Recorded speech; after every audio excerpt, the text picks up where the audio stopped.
Quadratic equation.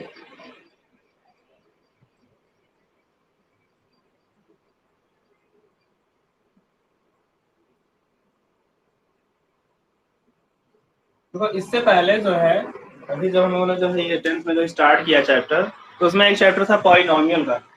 Polynomial में हम लोग जो है क्वाड्रेटिक पॉलिनोमियल पढ़े थे कि नहीं पढ़े थे? क्वाड्रेटिक पॉलिनोमियल जो पढ़े थे, उसकी जो है क्या था कि इसमें अगर कोई ऐसा वेरिएबल जिसकी हाईएस्ट पावर 2 हो तो वो क्वाड्रेटिक पॉलिनोमियल होता है उस वेरिएबल के लिए। ऐसे ही अगर कोई पॉलिनोमियल इस फॉर्म में लिखा हो ax² plus bx plus c equal to 0, जहां पे वेरिएबल x के लिए जो हाईएस्ट डिग्री है वो 2 हो गई और where a does not equal to 0। अगर ये कंडीशन फॉलो कर रहा है कि किसी वेरिएबल के लिए उसकी हाईएस्ट पावर 2 हो जाए और उसका जो कोफिशिएंट हो वो डज नॉट इक्वल टू 0 हो, तो ऐसे इक्वेशन को हम लोग बोलते हैं क्वाड्रेटिक इक्वेशन। ठीक है। और जो ये हमने लिखा हुआ है ax² plus bx plus c equal to 0, ये कहलाता है जनरल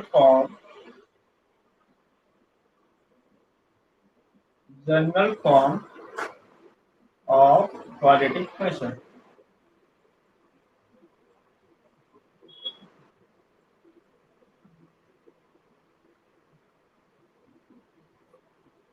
ठीक है। तो क्वाड्रेटिक इक्वेशन तो हम लोग इससे पहले भी जो है पढ़ चुके हैं, थोड़ा बहुत इसके बारे में जानते ही हैं, सॉल्व करना भी जानते हैं। सॉल्व करने में जैसे एक मेथड हम लोगों ने जो सबसे जो कॉमन जो मेथड है वो मिडिल टर्म जो है मिड टर्म स्प्लिट करने वाला, वो हम लोगों ने काफी जो है अप्लाई भी किया है, उससे जो है सॉल्व भी किया है। प्रीवियस ईयर में जो है क्लासेस में भी जो है क्वेश्चन लगाए गए हैं। लेकिन अब क्या करना है, इस चैप्टर में इसको सॉल्व करने के और भी कई सारे मेथड्स जो है हम लोग यूज करेंगे। सारे जो क्वेश्चन होते हैं वो मिड टर्म स्प्लिट से नहीं जो है बन सकते हैं, तो उसके लिए कुछ जो है यूनिक मेथड भी यूज करना होता है, जैसे कंप्लीटिंग मेथड, या जो है क्वाड्रेटिक इक्वेशन के लिए भी हम लोग जो है एक फॉर्मूला भी यूज करते हैं, सीधाचार्य जो है बोलते हैं उसको, फॉर्मूले को जो है, तो वो सब हम लोग अब यहाँ पे पढ़ेंगे। ठीक है। इसमें कुछ लिखने वाला तो है नहीं, लिखना हो तो लिख लो, फिर भी इसको जो है स्क्रीनशॉट ले लो नोट करके। अगर इसकी डेफिनेशन पूछ ली जाए तब,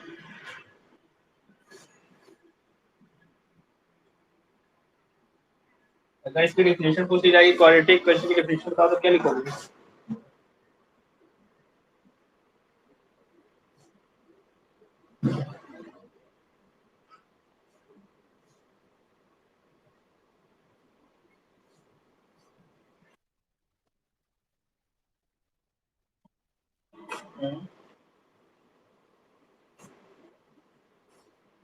हाँ सही है।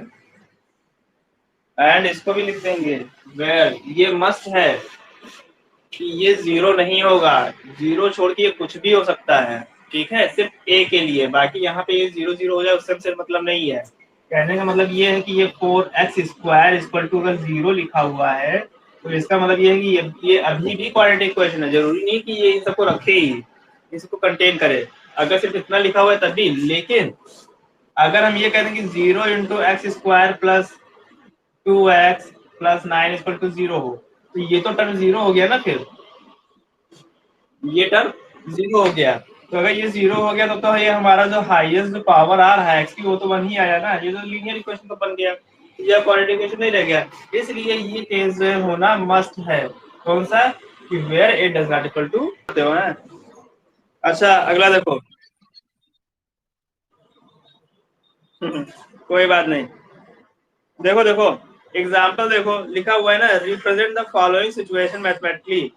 इसमें जो है हमें सिर्फ जो है क्वाड्रेटिक इक्वेशन के फॉर्म में बनाना है, सॉल्व नहीं करना है। अभी जो एक्सरसाइज हम लोग जो पढ़ेंगे उसमें सिर्फ हमें जो है ये बताना है कि वो क्वाड्रेटिक इक्वेशन है या नहीं है। एंड सेकेंड चीज, कोई अगर एक क्वेश्चन लैंग्वेज में दिया होगा उसे हम क्वाड्रेटिक इक्वेशन के फॉर्म में डिस्कवर करेंगे या जो है इसको बनाएंगे। इसमें जो पहला क्वेश्चन दिया हुआ है एग्जाम्पल में, John and Jeevanti together have 45 marbles. दिख रहा है सब लोगों को? एनसीईआरटी की बुक में जो है देखो एग्जाम्पल फर्स्ट मिला सभी लोगों को। हाँ, तो उसमें देखो क्या लिखा हुआ है, John and Jeevanti together have 45 marbles, both of them lost 5 marbles each, and the product of number of marbles they now have is 124. We would like to find out how many marbles they had to start with. देखो एक चीज और, जब भी जैसे कुछ ऐसा होता है कि मान लो ये कह दे कि कोई दो लोग हैं, मान लो कि हर्षिता हो गया अक्षिता हो गया, हर्षिता और प्लस अक्षिता, और इन दोनों के पास 100 रुपीज है, मतलब इन दोनों को मिला के जो इनके पास अमाउंट है वो 100 रुपीज का अमाउंट है। हम ये कहें कि हर्षिता के पास कुछ अमाउंट है और अक्षिता के पास भी कुछ अमाउंट है, लेकिन इन दोनों का जो अमाउंट का जो सम है वो हमें एग्जैक्ट पता है कितना, कि वो 100 रुपीज है। तो इसमें से अगर हम किसी एक की भी वैल्यू को अज्यूम करेंगे तो दूसरे वाली की वैल्यू हम ऑलरेडी फाइंड कर सकते हैं। कैसे? जैसे मान लो कि let Harshita have x rupees. अगर मान लो कि हर्षिता के पास x रुपीज है तो अक्षिता के पास कितना होगा? तो हर्षिता की जगह पे x रुपीज रख दो, plus a is equal to 100 rupees, तो a is equal to 100 minus x होगा कि नहीं होगा? तो अब जो हम क्वाड्रेटिक इक्वेशन वाली जो प्रॉब्लम जो हम लोग सॉल्व करेंगे तो उसमें 99% केसेस में हमको यही करना है कि हम ए को मानेंगे और जो दूसरा वाला जो वैल्यू रहेगा वो चाहे मतलब अमाउंट में हो, नंबर्स में हो, एजेस में हो, एरियाज में हो, कुछ भी दिया हो वहां पे, तो उसको जो सेकंड वाला होगा वो उसी इक्वेशन से हम लोग फाइंड आउट करेंगे। जैसे अभी तक क्या, अभी जो इससे पहले वाले जो हम लोग एक्सरसाइज जो लगा रहे थे उसमें हम एक्स वाई दोनों मान लेते थे। जैसे यहाँ पे हम क्या करते हैं कि हर्षिता है अक्षिता, उन दोनों के पास अमाउंट है, उन दोनों के पास 100 है, तो हम लोग यही तो मानते थे कि हर्षिता के पास मान लिया कि जो एक्स रुपीज है और अक्षिता के पास वाई रुपीज है, यही तो मानते थे। तो अब हम ये नहीं करेंगे, अब हम क्या करेंगे, क्योंकि हमको क्वाड्रेटिक फॉर्म में बनाना है तो हम एक ही वेरिएबल को लेके चलेंगे। अब हम दो वेरिएबल्स को नहीं मानेंगे, हम एक वेरिएबल को मानेंगे और दूसरे की वैल्यू ऑलरेडी पुट कर देंगे या फाइंड आउट कर लेंगे उसी से, जो है जो भी इक्वेशन या जो भी स्टेटमेंट दिया रहेगा। ओके, अब देखो यहाँ पे इस क्वेश्चन में क्या कह रहा है। अब देखो John and Jeevanti together have 45 marble. John and Jeevanti have 45 marbles. 45 marbles है मतलब इन दोनों के पास जो है जो उनका सम है मिला के कितना है 45 मार्बल्स। हम क्या करेंगे, let John have X marble. अगर जॉन के पास एक्स मार्बल्स है तो जीवांती के पास कितना हो गया? बिल्कुल सही, जीवांती के पास कितना हो गया 45 minus x marble.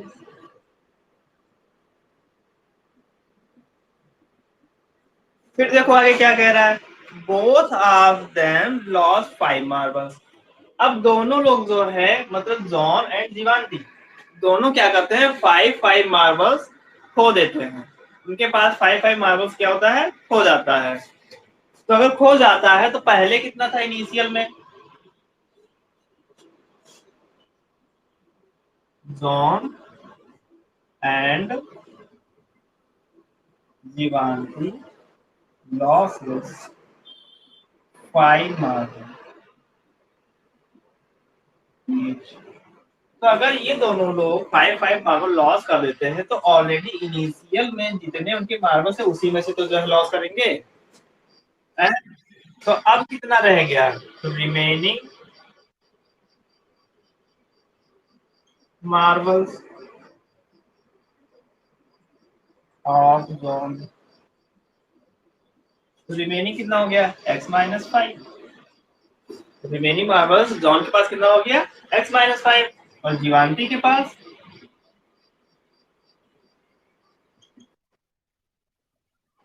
40 minus x, हाँ 45 माइनस एक्स, ये उसका इनिशियल है, और -5 हो गया, मतलब 5 लॉस हो गया, तो कितना आया? 40 माइनस एक्स आ गया। अब आगे स्टेटमेंट कह रहा है कि जब ये लोग खो देते हैं तो जो रिमेनिंग बचता है उसका जो प्रोडक्ट होगा वो कितना आएगा? 124। प्रोडक्ट ऑफ रिमेनिंग मार्बल्स कितना हो गया? 124। यहां तो बात सबको समझ में आई? ठीक है, अब क्या करेंगे, इस ब्रैकेट को हम लोग ओपन कर देंगे, तो देखो क्या आता है, 40x minus X square minus 200 plus 5x equal to 124। तो ये हो गया हमारा माइनस एक्स स्क्वायर, और ये हो गया प्लस 45x, और -200 और -124, 324 -324 इक्वल टू 0। ये क्वाड्रेटिक इक्वेशन बना है, ये क्वाड्रेटिक इक्वेशन बन गया। लेकिन एक चीज और ध्यान में रखना, जब स्टेटमेंट्स का जो है हम लोग क्वाड्रेटिक इक्वेशन बनाएंगे, तो ये भी सही है, ये गलत नहीं है, ये भी सही है, लेकिन करेंगे क्या कि जो एक्स स्क्वायर वाला जो पोर्शन रहेगा, हम कोशिश ये करेंगे हमेशा कि ये पॉजिटिव में रखें हम इसको। तो इसको पॉजिटिव में लाने के लिए क्या करेंगे? माइनस से मल्टीप्लाई कर देंगे इसमें, तो क्या कन्वर्ट हो जाएगा? एक्स स्क्वायर माइनस 45x और प्लस 324 इक्वल टू 0। तो रिक्वायर्ड जो हमारा जो क्वाड्रेटिक इक्वेशन बनेगा वो ये बन गया। अब अगर ये क्वाड्रेटिक इक्वेशन बन गया तो इसके दो सॉल्यूशन होंगे। किसी भी पॉलिनोमियल में जितनी उसकी डिग्री होती है उसकी उतनी वैल्यूज होती है। तो अब यहाँ पे जो वैल्यू आएगा, एक चीज हमेशा ध्यान रखना, जो वैल्यू आएगा तो दो वैल्यूज आएंगे, तो हो सकता है कि यहाँ पे दोनों पॉजिटिव आए, या हो सकता है एक पॉजिटिव और एक निगेटिव आए। तो इस कंडीशन में जब निगेटिव आता है तो हम लोग निगेटिव वाली वैल्यूज को लीव कर देते हैं, हम निगेटिव वाली वैल्यूज को नहीं लेंगे। क्यों? क्योंकि मार्बल्स कभी निगेटिव में नहीं होते हैं, अमाउंट निगेटिव में नहीं होते हैं, लेंथ कभी निगेटिव में नहीं होता है। तो उन केसेस में निगेटिव वाली वैल्यू को छोड़ के जो पॉजिटिव वैल्यू होगी हम उसी को लेके अगला जो है सॉल्व करते हैं, मतलब जो भी आगे कंडीशन दिया रहेगा। ठीक है, पॉजिटिव निगेटिव वाली बात समझ में आई? कौन सी वैल्यू लेनी रहती है? ठीक है, इसको लिख लो। ठीक है, अगला क्वेश्चन देखो। अगले क्वेश्चन में जो है, देखो इस एक्सरसाइज में हम लोगों को सिर्फ जो है ये क्या कहते हैं, क्वाड्रेटिक इक्वेशन की जो फॉर्म में कन्वर्ट करना है जनरली जो है। तो अब करेंगे क्या, देखो, a cottage industry produces a certain number of toys in a day. देखो certain number of toys in a day, मतलब हमें क्या मानना है, ये वेरिएबल मानने के लिए देखो एक हिंट हो जाता है, जहां सर्टेन नंबर आता है कुछ दिया हुआ है ना, तो जो कुछ होता है वही वेरिएबल होता है, वही हम लोग अज्यूम कर लेते हैं। फिर आगे देखो, the cost of production of each toys was found to be 55 minus the number of toys produced in a day। कह रहा है कि जो कॉस्ट है ईच टॉय की वो 55 में से माइनस कर देंगे कितना, जितना हम लोग एक दिन में प्रोड्यूस कर रहे हैं टॉयज बनाने में। ऑन अ पर्टिकुलर डे, मतलब किसी एक विशेष दिन, the total cost of production was 750 rupees. किसी दिन जो है टोटल कॉस्ट जो लगती है पूरे प्रोडक्शन की वो 750 रुपीज है। तो we would like to find out the number of toys produced on that day. तो हमें ये बताना है कि उस दिन कितने जो है टॉयज जो है बनाए गए थे उस फैक्ट्री में। तो देखो करेंगे क्या, तो यहाँ पे किसकी बात हो रही, कौन अननोन है, टॉयज अननोन है, टॉयज अननोन है, तो हम मान लेंगे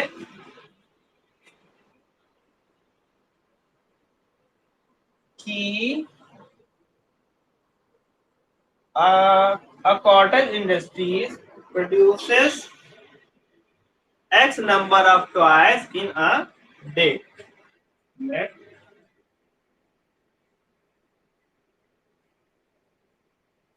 a cottage industry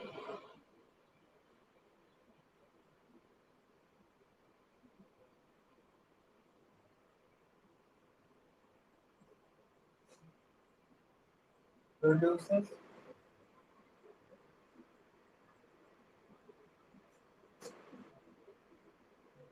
X toys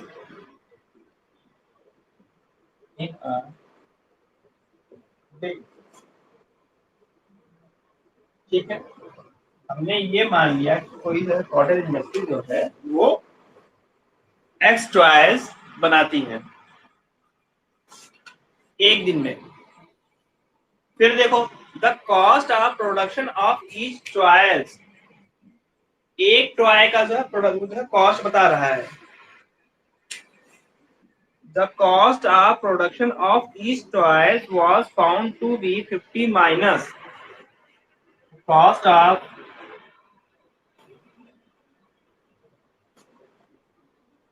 one toy is 55 minus x. कह रहा है कि जो एक टॉय का जो कॉस्ट है वो 55 में से माइनस करना है। क्या माइनस करना है, जितने वो टॉयज एक दिन में बनाता है। तो ये हो गया, इसकी कॉस्ट हो गई। फिर कह रहा है कि किसी दिन जो है कंपनी 750 रुपए की टॉयज बनाती है, 750 रुपीज की टॉयज जो है बनाती है। तो अब देखो 750 रुपीज, तो इसका मतलब ये होगा कि यहाँ पे नंबर ऑफ टॉयज होगा और इनटू कॉस्ट होगा ऑफ ईच टॉय का। होगा कि नहीं होगा, यहाँ पे नंबर ऑफ टॉयज होगा और यहाँ पे क्या होगा, into cost of each toys. तो नंबर ऑफ टॉयज हमने क्या मान रखा है, X, into cost of each toys कितना दिया हुआ है, 55 minus X is equal to 750। अब इसको ब्रैकेट ओपन कर देंगे तो क्या बन गया, 55x minus X square is equal to 750। तो ये हो गया एक्स स्क्वायर माइनस 55x और प्लस 750 इज इक्वल टू 0। ये देखो ये क्वाड्रेटिक इक्वेशन बन गया। अब ये क्वाड्रेटिक इक्वेशन बन गया तो इसे हम मिड टर्म स्पीड से जो है सॉल्व कर सकते हैं। हो गया, तो अच्छा बताओ मिड टर्म स्प्लिट करके बनाना है इसको, तो सबसे पहले क्या करेंगे इसमें,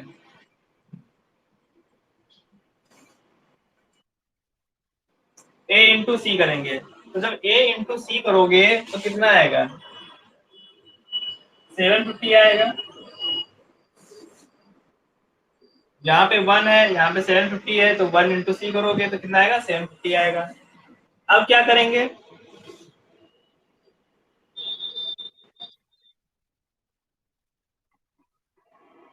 हाँ b को ऐसे ऐसे ब्रेक करना है कि ऐड या सब्ट्रैक्ट करने में 55 आ जाए। ठीक है, b को हम ऐसे ब्रेक करेंगे कि या तो वो ऐड करने पर या सब्ट्रैक्ट करने पे 55 आ जाए। बिल्कुल सही। तो अब इसके लिए जो है क्या आएगा, इसको ब्रेक करने के लिए क्या करें हम, कैसे ब्रेक करें, कैसे जानेंगे कौन सा जो है नंबर यहाँ पे आएगा, सब्ट्रैक्शन ले लेंगे किसका, 55 का, 55 का लेंगे कि 750 का लेंगे, हाँ तो 750 का करो, देखो क्या बनता है, करके बताओ तुम लोग, उत्कर्ष करो इसको।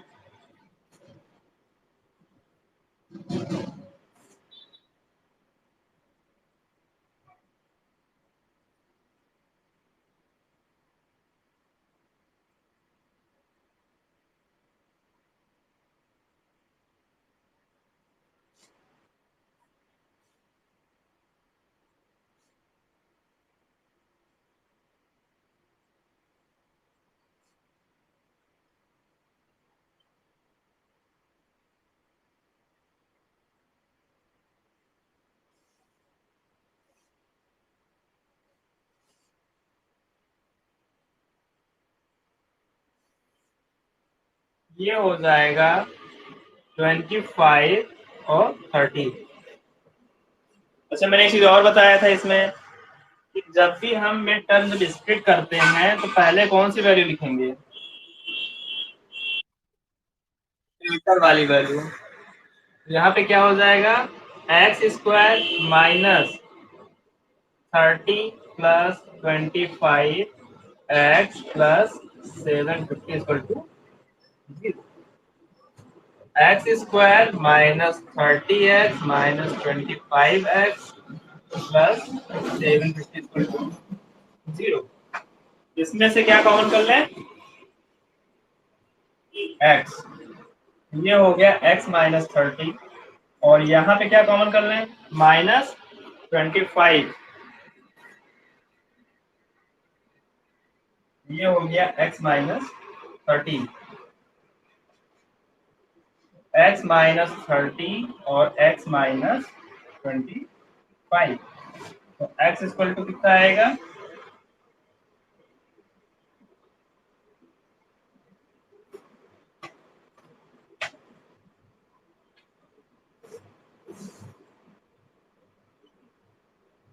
थर्टी एंड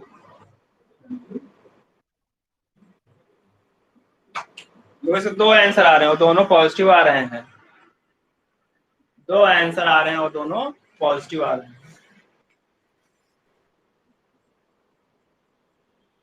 देखो एग्जाम्पल 2 में लिखा हुआ है check whether the following are quadratic question, हमें ये बताना है कि ये क्वाड्रेटिक क्वेश्चन है या नहीं है।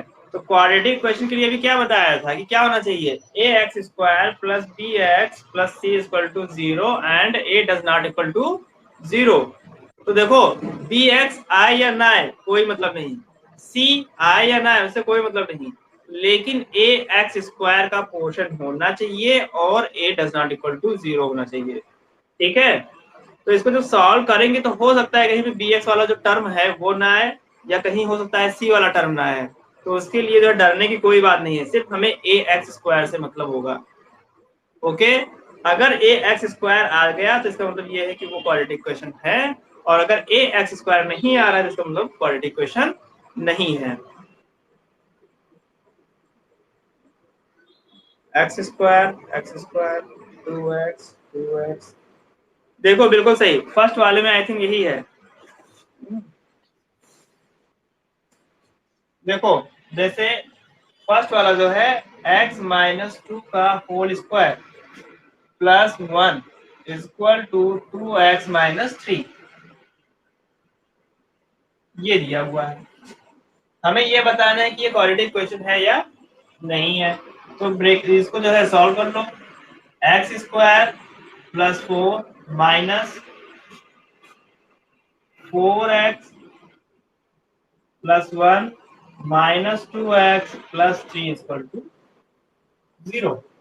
ये हो गया X square minus 4x minus 2x minus 6x हो गया, 4 1 5 प्लस 3 8 हो गया इक्वल टू 0।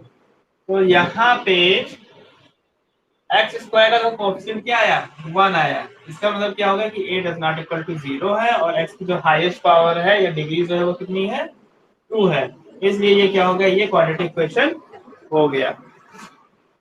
ठीक है,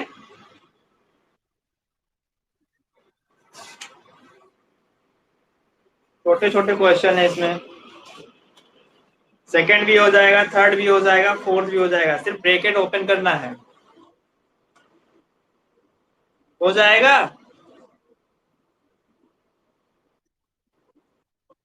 ओके चलो फिर अगला देखते हैं। फिर एक्सरसाइज 4.1 में आओ सब लोग। देखो इसमें भी यही दिया हुआ है क्या कि check whether the following are quadratic question, मतलब हमें ये बताना है कि क्वाड्रेटिक क्वेश्चन है या नहीं है। क्वाड्रेटिक क्वेश्चन है या नहीं है, हाँ बोलो।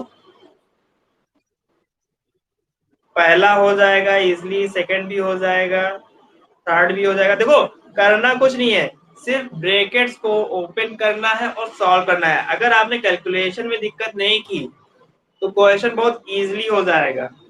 अगर इसमें से कोई भी, देखो इसमें 8 पार्ट्स दिए हुए हैं ना, कोई भी अगर आपको लगता है कि टफ है तो वो मैं यहाँ पे बता दूँ। उत्कर्ष,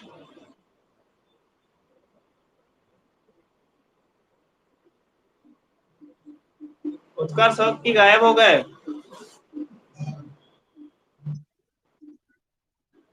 बोल नहीं रहा है, सो गया।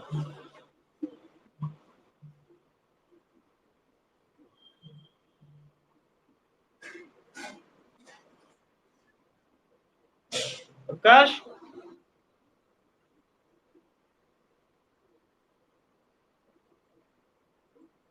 चलो भैया ना बोलो, कोई बात नहीं। ठीक है, तुम लोगों को तो कोई दिक्कत नहीं है। हर्षिता,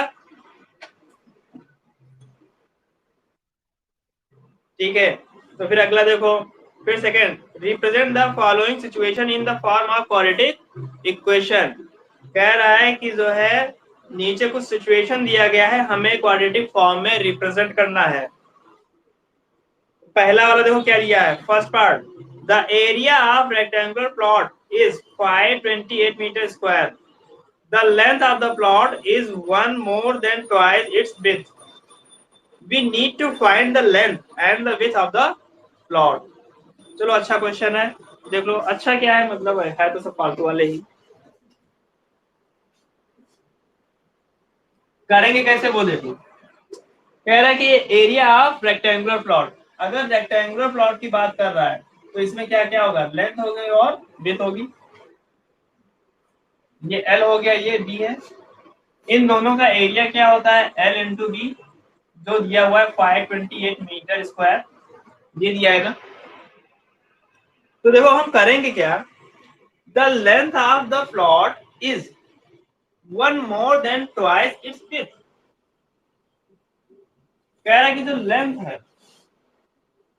अब देखो इसमें मानेंगे क्या, किसको माना जाए, लेंथ को माना जाए या विड्थ को माना जाए। तो हम क्वेश्चन को पढ़ेंगे पहले, देखो कहता क्या है। The length of, the length of the plot is 1 more then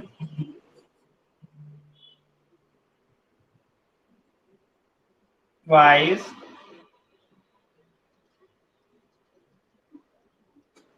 it's width.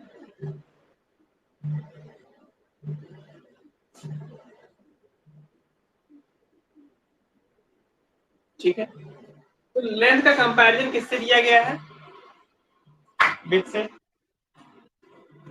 कह रहा है कि जो लेंथ है वो विड्थ के ट्वाइस से 1 मोर है।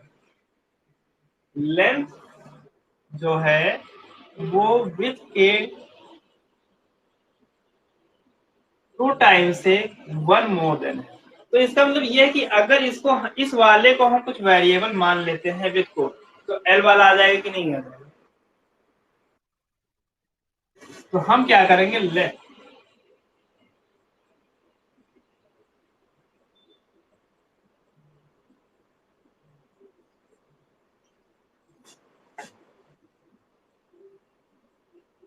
Width of rectangular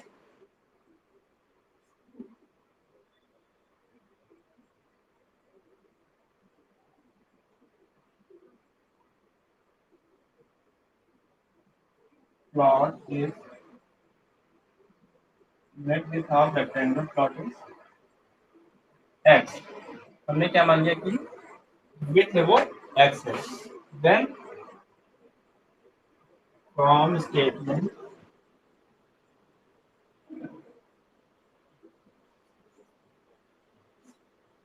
length 2x plus 1 हो गया, विथ x हो गया, लेंथ 2x प्लस 1 हो गया, and the area of plot is 528 meter square. Therefore, length 2x plus 1 into width is equal to 528. हो गया कि नहीं हो गया? समझ में आया? ये लेंथ है, ये विथ है, तो L इंटू बी कर दिया कि नहीं कर दिया एरिया के लिए? अरे एरिया रेक्टेंगल क्या होता है? L इंटू बी तो होता है।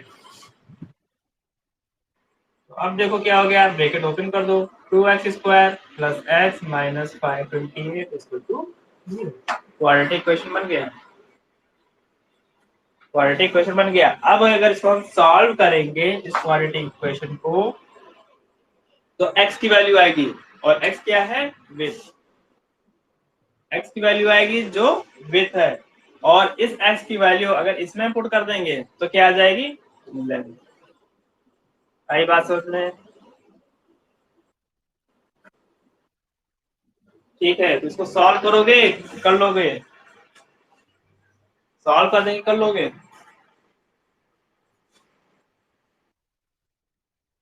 ठीक है, लिख लो इसको। एक चीज और लिखोगे कि ऐसे ही इस देखो, जिस क्वेश्चन में कुछ नहीं होता है उसमें थोड़ा बहुत लिखना पड़ता है, तो लैंग्वेज लिखोगे, ध्यान रखना।